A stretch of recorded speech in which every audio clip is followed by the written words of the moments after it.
हमारे देश में आज के टाइम में सच्चाई ये है कि एजुकेशन को एक बिजनेस की तरह ट्रीट किया जा रहा है rather than a temple of knowledge. अब ये हार्श लगेगा बट ये सच्चाई है। स्टूडेंट को एक कस्टमर की तरह देखा जाता है। जेन अल्फा बच्चों की जान खतरे में।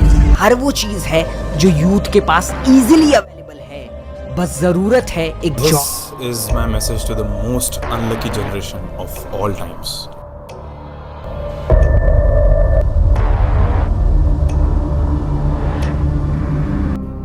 साल 2010 से लेकर 2025 तक के बच्चों को जेन अल्फा कहते हैं, यानी हर 14 से लेकर 15 तक के बच्चों को जेन अल्फा जनरेशन कंसीडर किया गया है, जिसे आई जनरेशन भी कहते हैं।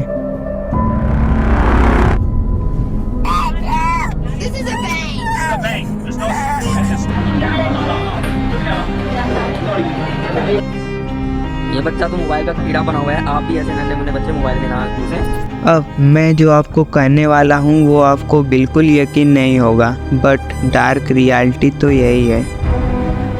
आई जनरेशन यानी जेन अल्फा जनरेशन सबसे बिगड़ी हुई जनरेशन है, या फिर सबसे अनलकी जनरेशन है, और शायद मैं भी इस जनरेशन में हूँ।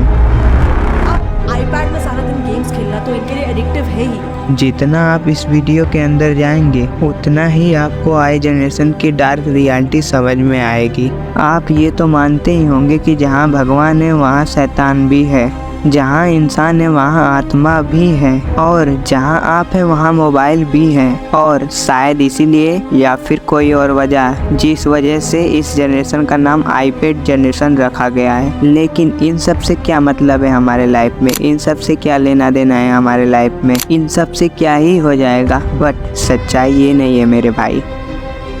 जब भी कोई चीज़ अच्छी होती है तो उसके साथ वो उतनी ही बुरी भी होती है। ऐसे ही सोसाइटी का बैलेंस बना रहता है। कभी भी ऐसा नहीं हो सकता कि अच्छी चीज़ें ही हो रही हो दुनिया में।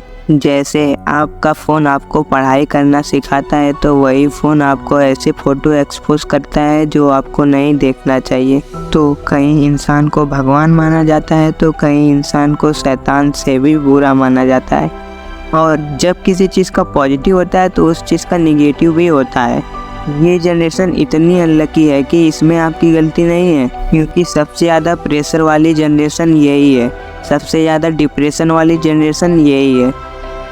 आप लोगों के साथ छोटी सी प्रॉब्लम ये हो गई है कि आप जल्दी बड़े हो गए, आपको बहुत सारी चीज़ें टाइम से पहले रियलाइज़ हो गई। इसमें आपकी गलती भी नहीं है, क्योंकि आपके पास सोशल मीडिया है, आपके पास हर वो इन्फॉर्मेशन ईजिली अवेलेबल है। तो आपको पता है कि हमारे एज के लोग दुनिया में बहुत सारे काम कर रहे हैं और हम नहीं कर रहे हैं। यही है dark reality of I generation.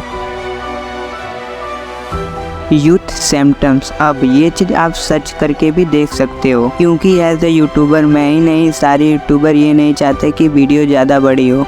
But मैं सजेस्ट करूँगा कि आप अभी जाके यूथ सिम्टम्स का वीडियो देख सकते हैं।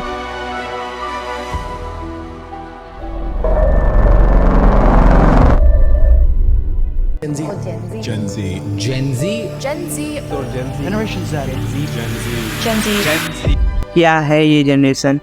1997 से लेकर 2012 तक के बीच में जितने भी लोग पैदा हुए हैं उनको बोला जाता है gen generation.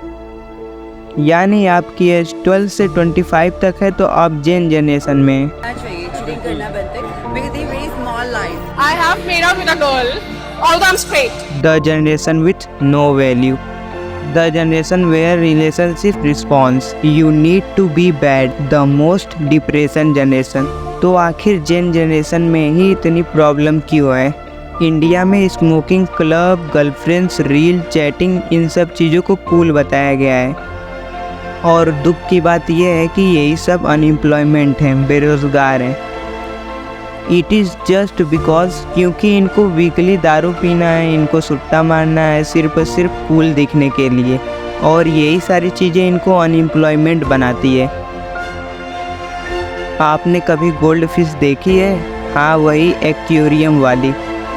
The average attention is man of a gold fish is 9 second. And Microsoft अभी कनाडा में एक रिसर्च करा 2000 जेनजी जनरेशन पर, जिससे पता चला कि जेनजी जनरेशन का अटेंशन 8 सेकेंड तक आ गया है, जो कि गोल्ड फिश से भी कम है।